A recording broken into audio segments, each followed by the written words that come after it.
अपने बेटों को हमने चड्डी बनियान से लेके किताबों तक अपनी कोई भी कॉम्प्रोमाइज़ करके लोन लेके उधार लेके उनको बढ़ाया पढ़ाया। और आज वो बेटा हमसे पूछता है कि तुमने मेरे लिए क्या किया। यह हालत है, क्योंकि आप 1000 रुपये पाते हैं।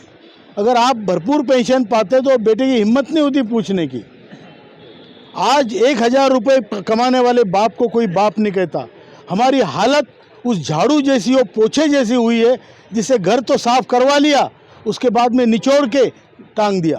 क्या हमारी संस्कृति है? मातृदेवो भव, पितृदेवो भव, गुरुदेवो भव, ये संस्कृति हमारी है। उस संस्कृति को तो आपने ज़मीन में गाड़ दिया है, क्योंकि बूढ़े लोगों को आपने ऐसा समझा है जैसे कि नाकारे हैं। अगर ऐसी बात है तो मैं सरकार को बोलता हूँ कि 60 साल के होने के बाद पेंशन का चक्कर मत रखो, जहाज में डालो और डुबो दो।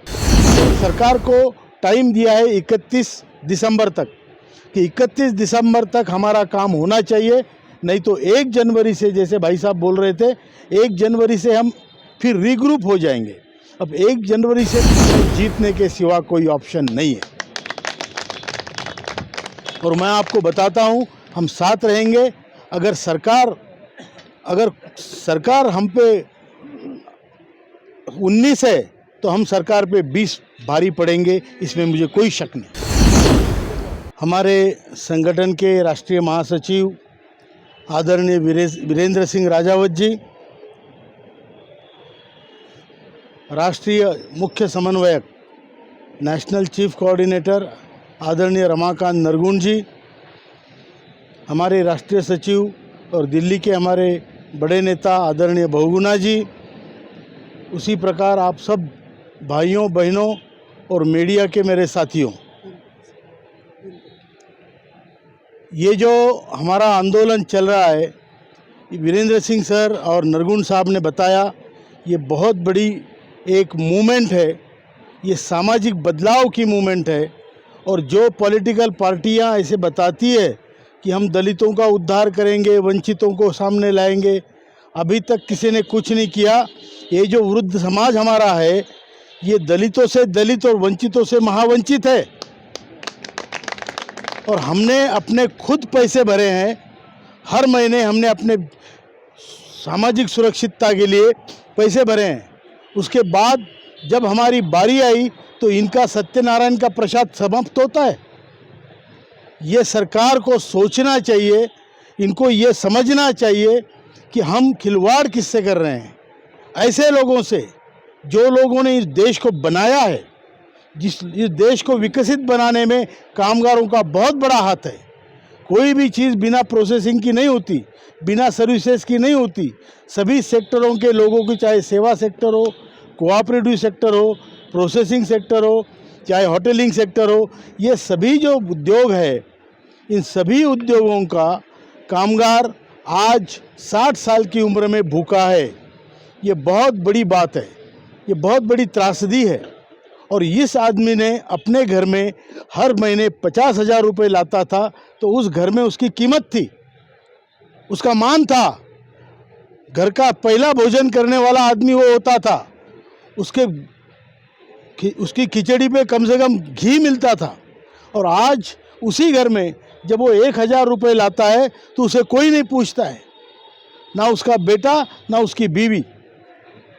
जिंदगी भर हमने काम किए, अपने बेटों को हमने चड्डी बनियान से लेके किताबों तक अपनी कोई भी कॉम्प्रोमाइज़ करके लोन लेके उधार लेके उनको बढ़ाया पढ़ाया। और आज वो बेटा हमसे पूछता है कि तुमने मेरे लिए क्या किया। यह हालत है, क्योंकि आप 1000 रुपये पाते हैं। अगर आप भरपूर पेंशन पाते तो बेटे की हिम्मत नहीं होती पूछने की।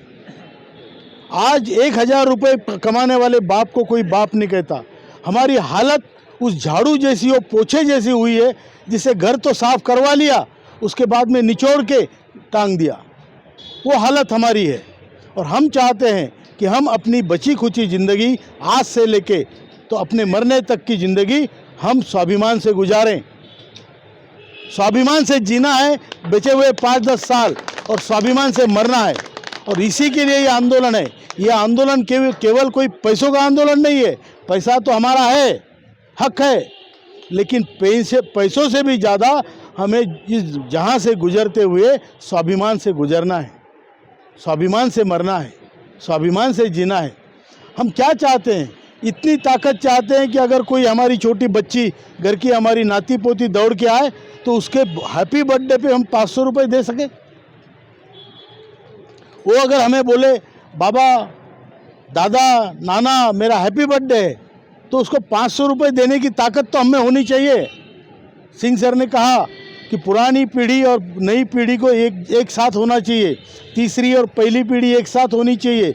उसका जो अनुबंध है, जो संस्कृति बढ़ाता है, उसको तो कट किया आपने।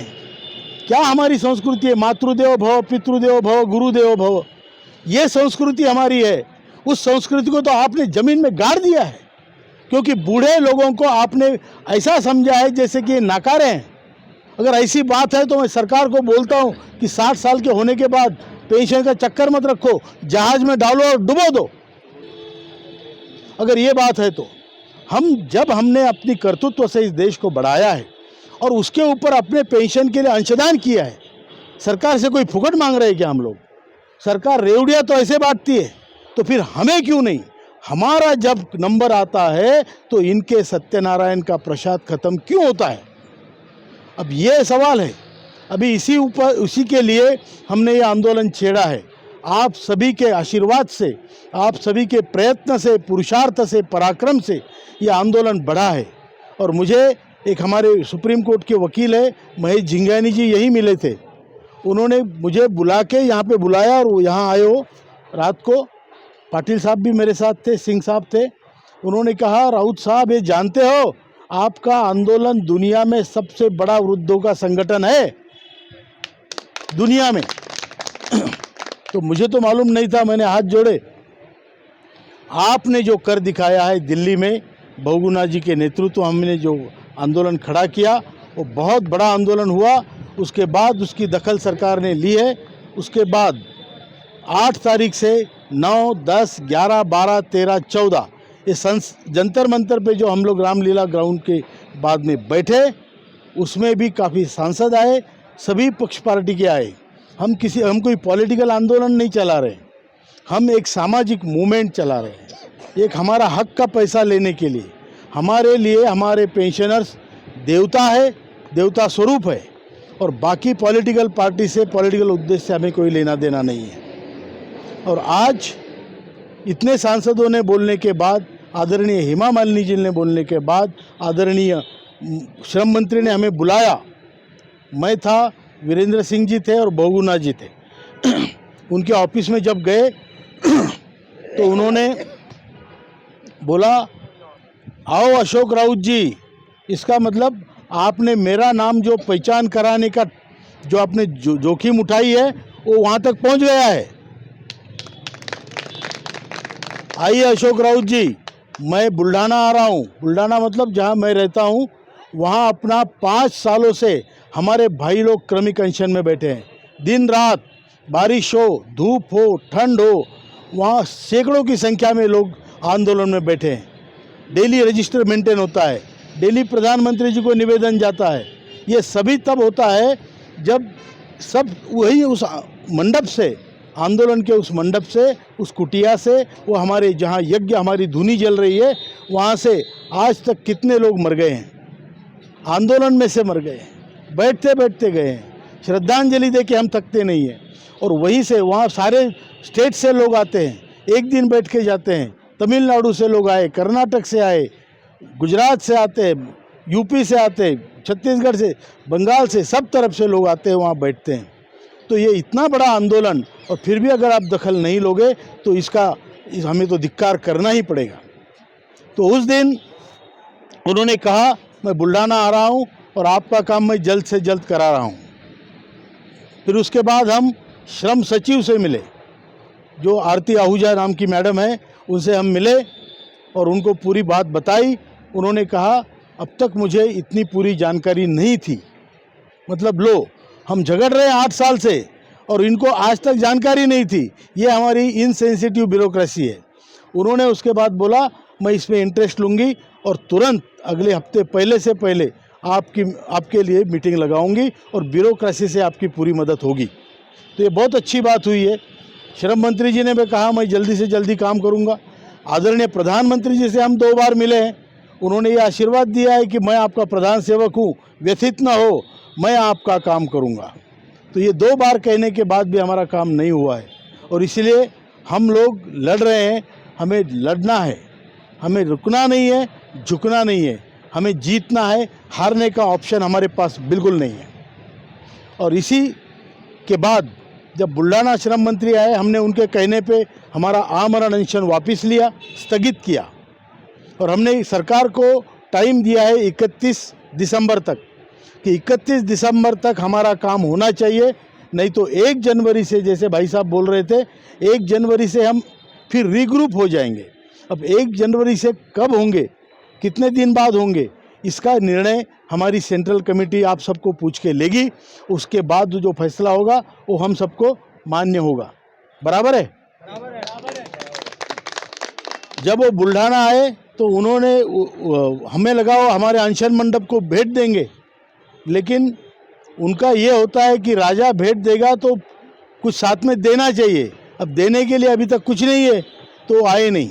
तो हम जहाँ वो थे उनके प्रोग्राम में जाके मिले, उनको शाल दिया, श्रीफल दिया, हार पहनाने लगे तो बोले मैं हार नहीं लेता हूँ। मैंने बोला नहीं, आप तो जीतते ही आ रहे तो हार कहाँ लेंगे। तो उन्होंने वो हार पकड़ के मेरे गले में डाला, मुझे छाती से लगाया और ये कहा मैं आपका काम करा रहा हूँ।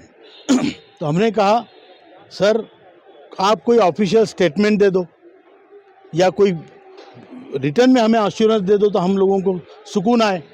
तो उन्होंने बोला अगर मैं ये करूँगा तो आपके रास्ते बंद हो जाएंगे, मैं ये नहीं करूँगा, इसलिए मैं आपकी मदद करूँगा, आपका काम करूँगा। मैंने कब तक करोगे? तो बोले जल्द से जल्द करूँगा। इसलिए हम लोग वहाँ रुके नहीं, फिर यहाँ आ गए दिल्ली में। अब आप सबकी हमारी जिम्मेदारी बनती है, जितने सांसद हैं किसी भी पक्ष के हो, उनके पास जाओ, उनको बोलो हमारे लिए समर्थन डिक्लेयर करो। रिपोर्टर को आप रिकॉर्ड कर लो, अगर रिपोर्टर आपके पास नहीं है कि आप बोलो कि EPS 95 को हमारा समर्थन है, इस पेंशन को हमारा समर्थन है, वो क्लिपें आप भेजो, पूरे वायरल करो, आप सेंट्रल कमेटी को भेजो, पूरे देश में विदेश में वायरल हो जाएगा। तो ये सारी चीज़ें हमें यहाँ करनी है। एक तरीके से उसको हम अंग्रेजी में जो अमेरिका में होता है डेमोक्रेसीज़ में उसको बोलते हैं लॉबिंग। तो हम ये लॉबिंग कर रहे हैं, मतलब हमारे लिए पार्लियामेंट में हम अपने लोग हमारी बात कहने वाले तैयार कर रहे हैं और ये सब आपको हमको मिलके करना है। इसीलिए हम लोग आज कल परसों यहाँ रहेंगे, जब तक पार्लियामेंट बंद नहीं होती हम यही काम करेंगे, लॉबिंग करेंगे, लेकिन हमें जीतने के सिवा कोई ऑप्शन नहीं है। और मैं आपको बताता हूँ हम साथ रहेंगे। अगर सरकार हम पे 19 है तो हम सरकार पे 20 भारी पड़ेंगे, इसमें मुझे कोई शक नहीं। इतनी ही बात कहूँगा।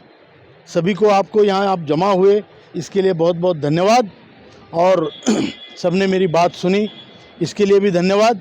किसी को कोई डाउट हो तो आप पूछ सकते हो। आवाज दो, हम एक है, आवाज दो। हम एक है।